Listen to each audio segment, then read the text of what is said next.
Beats by Trill, straight Killerville, dog.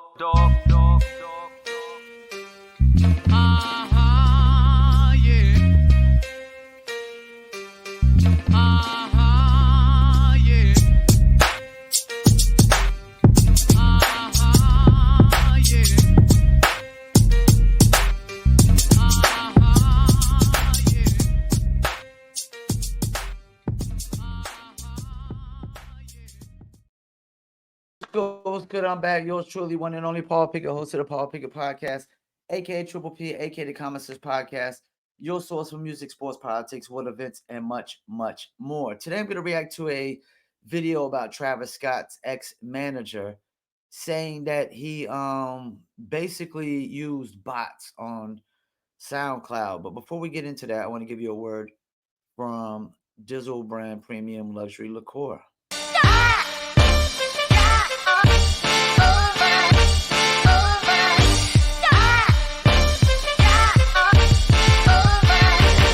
Dizzle ain't no joke, got me addicted, ain't no coke. Let's just have a toast. Anybody want some smoke? Cause it's up, I be dizzled up.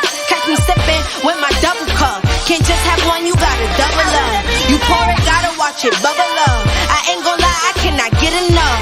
What Khaled said, I need another one. Gonna have you coming back for more, but go get it while it's hot. Before it be sold out in your stores. That Dizzle.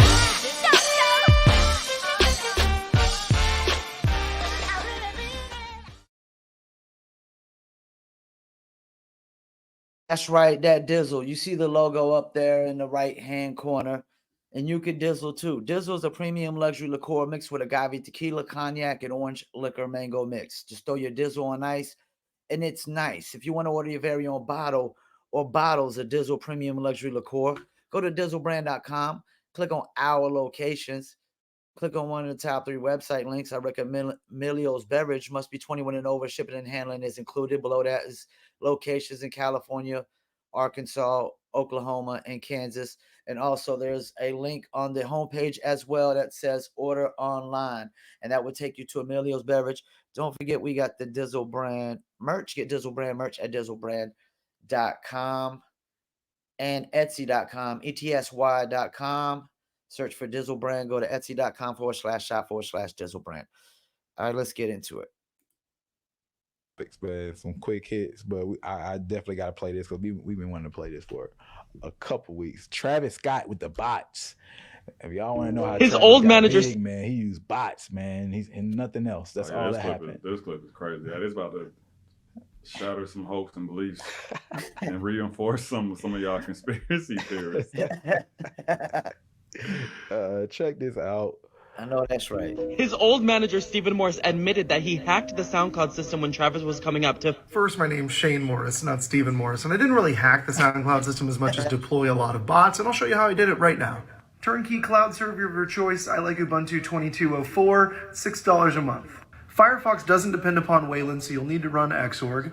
Yes to install.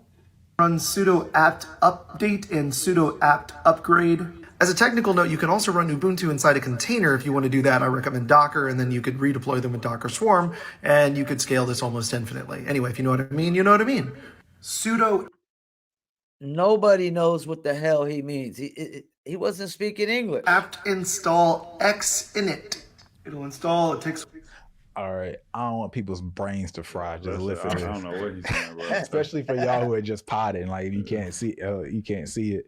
Start speaking a different language, bro. Basically, I know, right? He got bots for $6 a month. Yeah, and it was for SoundCloud, which is, we know what happens when people figure out new tech before the rest of the industry does. It's really the true like ultimate cheat code. If you can figure out this big tech driver before everybody else realizes you can do it, you're gonna grow like crazy because by the time everybody figures out they can do it, it's too late. And then two, there are things being implemented to stop it. By the time everybody else realized they could do the bot strategy, because there were hella people in, what was that, 20, probably 16, 17, maybe 18, implementing bot strategies, they were too late. They were now doing it at a time where people were getting caught for it. And then you think about where SoundCloud was at the time, and even just something like that, we weren't aware of it. So our first thought isn't like, oh, he's gaming this, you know what I'm saying? Because we don't even know that could be done. Right. Maybe some industry people probably thought that, right? But it's like when people first started to have like 50,000, 100,000, a million followers, and let me chime in right there. I mean, they're right. Like at first, you had MySpace, and cats were boosting numbers, but we didn't really understand it. We just saw MySpace play increaser. We didn't really know what that was about. You know, then Twitter came in and people wanting to buy tons of followers. And when you go to buy followers, they advertise them as real, but then they drop off. You know, they fall off. Nobody knew out the gate. Nobody knew, you know, from the start. And almost every celebrity account that you could think of had probably 50% or more fake followers. They were all buying followers because, you know, you could buy 1 million followers and automatically look like you got 1 million followers. It looks good. The perception was good, but it didn't work for everybody. And when the drop offs happened and the fall offs happened, that's when cats really started looking crazy. And you don't even think that any of these could be fake. Yeah. And it's like, you know, we talk a lot about how much perception plays into your marketing, right? Yeah. So I can only imagine back then it's probably looking like, oh man, Travis Scott's growing like crazy on SoundCloud. You know, labels probably seeing that like, oh, let's have a conversation with him. And he made good music, like, which I feel like we have to emphasize. And let's stop right there. Labels are pressuring artists to have these numbers on everything. They want to know what your Instagram followers are, your Facebook likes, your SoundCloud numbers, Spotify numbers, TikTok numbers, YouTube numbers. And they don't want to really see you lacking in any of those places. Unless you're just tremendously going, like you better be just super popping on one of them. You just better be popping like tremendously on TikTok or YouTube or Spotify or something, man. Because if not, they want to see numbers across the board. So artists are under pressure to have a certain amount of followers, a certain amount of numbers before labels take any interest and take them serious at all. Like you can find a finesse. If you have good music and you can find a finesse, chances are you're going to be all right. You know what I'm saying? Because the finesses only work for the artists with good music. If you finesse without good music, we just laugh at you and think you're crazy, right? It's like, damn, why'd you do that? That shouldn't make no sense. That's another thing. Like, really, the purpose of botting was for like good quality products, high quality products, you know. And that's the thing. If you got high quality, it can't work. You know, you manipulating the numbers and boosting the numbers, because it does help search. You know, when people search for you in certain places like YouTube and Spotify, like for example, if a playlist boosts their followers to like 50 to 100,000 followers, and somebody looks up hip hop playlist on Spotify, their playlist is always going to come up at the very top in the search because, you know, they basically start with the playlist that got the most followers at the very top, and then the ones with the least followers at the very bottom. So these things do have purpose, but there's a right way and a wrong way to do every single thing in life, including botting. Yeah. You know, but the fact that he was so early to that, one, is crazy. Two, Shane's background, like just being lucky enough to be connected to someone like that can put a system like that together for you, that is luck in itself. You know what I'm saying? Like, think about all the managers, artists come across, bro. How many of them know how to speak whatever language that was? Like, how many, you know what I'm saying? Like, I think a lot of managers, I wouldn't say a lot of managers, but like, you think of managers having like traditional skills. No, he's right. Most managers don't know all that technical stuff like that.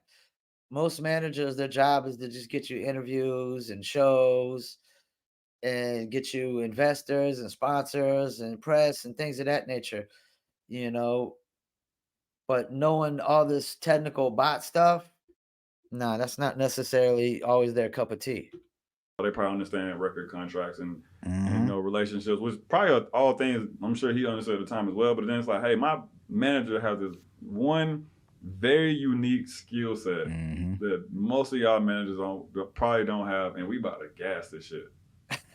Yo, that goes back to that conversation about the people on your team. Like, if you can find people who have these additional skills outside of music, especially for indie teams. Yeah. Like, you want to find value in places that the industry typically doesn't have on lock, because then you'll be able to have a connect. It's like, oh man, this person has all types of sponsorships because they came, or they understand the sponsorship arena because they work corporate and they have all these connections. So they don't need to go through labels to get you the money. They can go straight to deals, even though you're not a big artist, because they ran that game.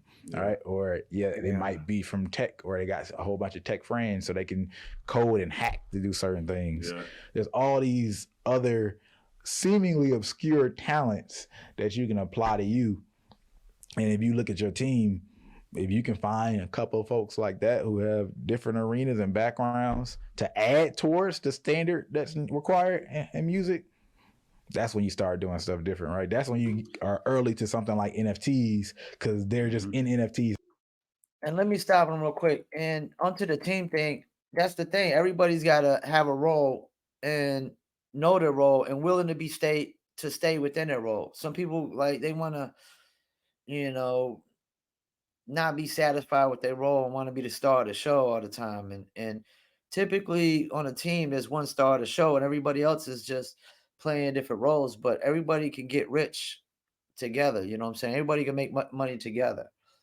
That's why, like, if you look at Andrew Schultz, a lot of his guys started out as just engineer guys on the side, and now they're stars of the show.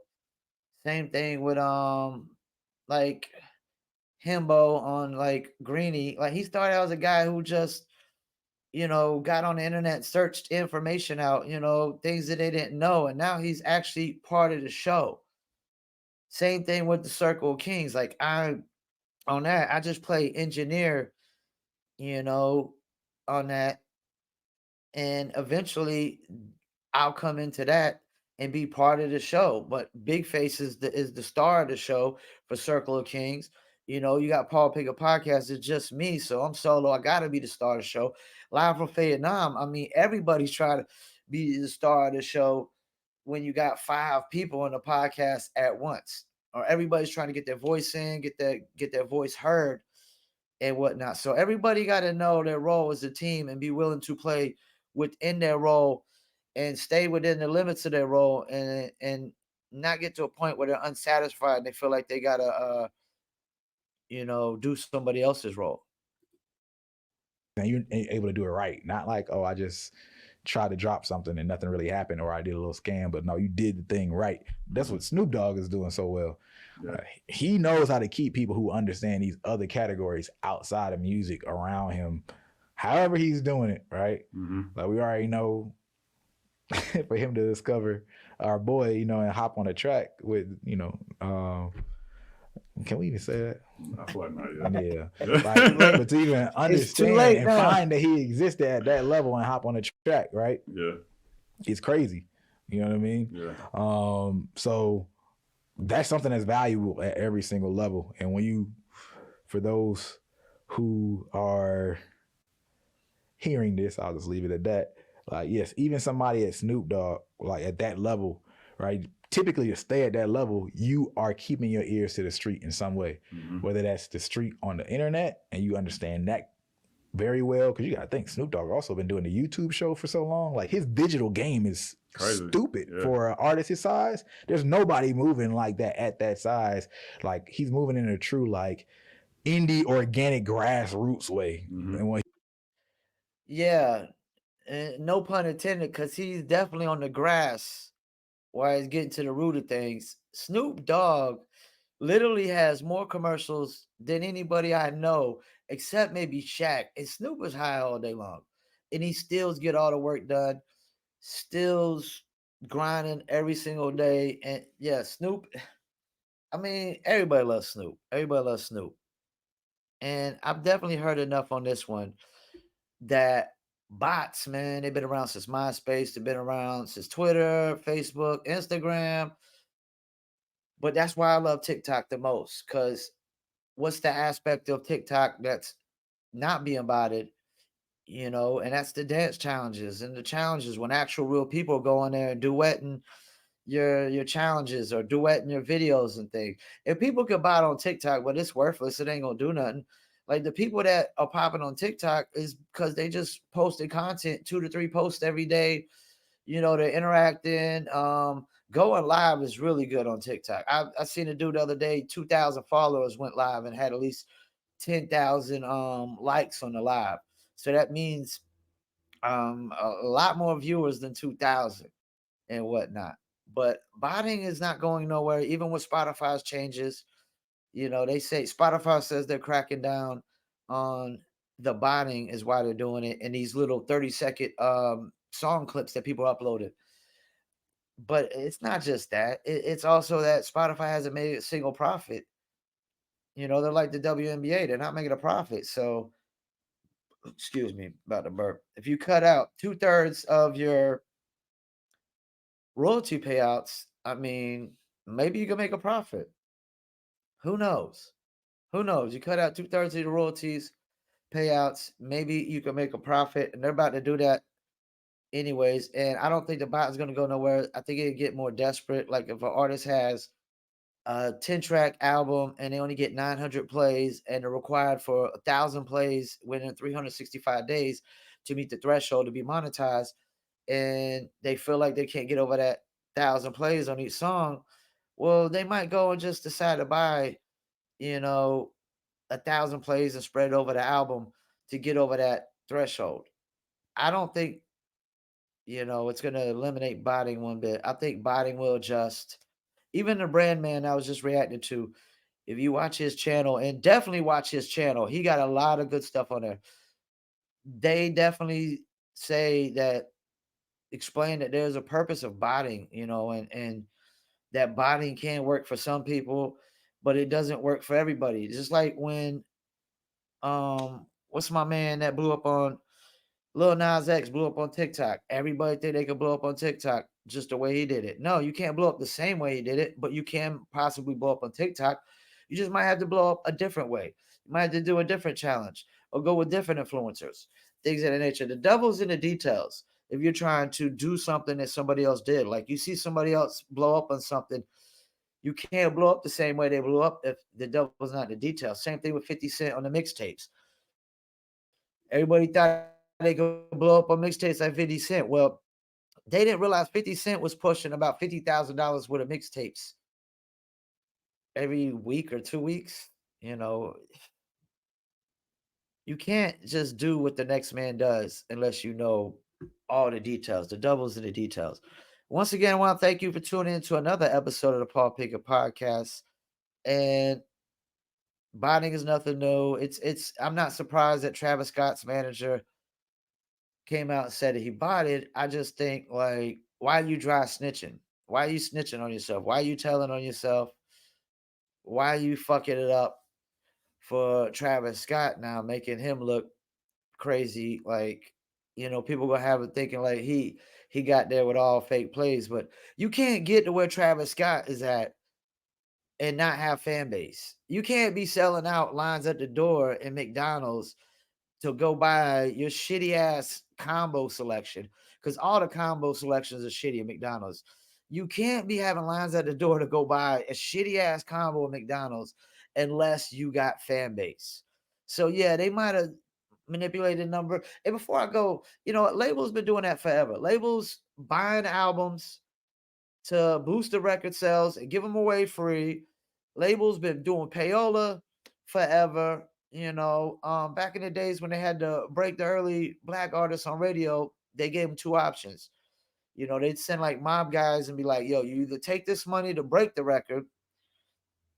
And I guess back then you could say it was more of a payola thing if you're going straight to the program director, or we'll break your leg, because I don't think they was going to like guys who actually work radio, like a TC Tompkins, or rest in peace to Ruben Rodriguez, who I've done promotion for and still do promotion for his sons right now.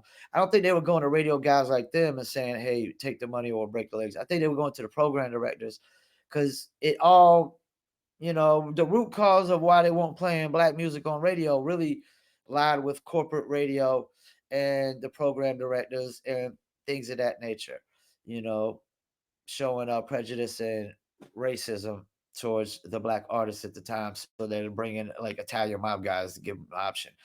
Take the money, break the record, or we'll break your leg. You know. So the game has always been a dirty business. It's always been, I guess, the odds against you is unfair.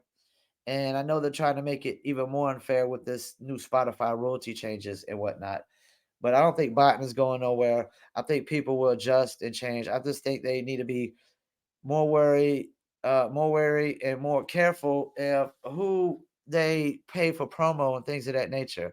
Because even in a bot world, you can't get greedy with it and just try to super bot it up. That's when cats really draw red flags. Because I seen a video where a guy was saying that Spotify only allows independent artists to get about 3,000 plays per song per day unless you're on Spotify's playlist or using discovery ads or marquee campaigns or Spotify banner or audio ads. Once again, I want to thank you for tuning in to another episode of the Paul Pickett Podcast, and I'm out.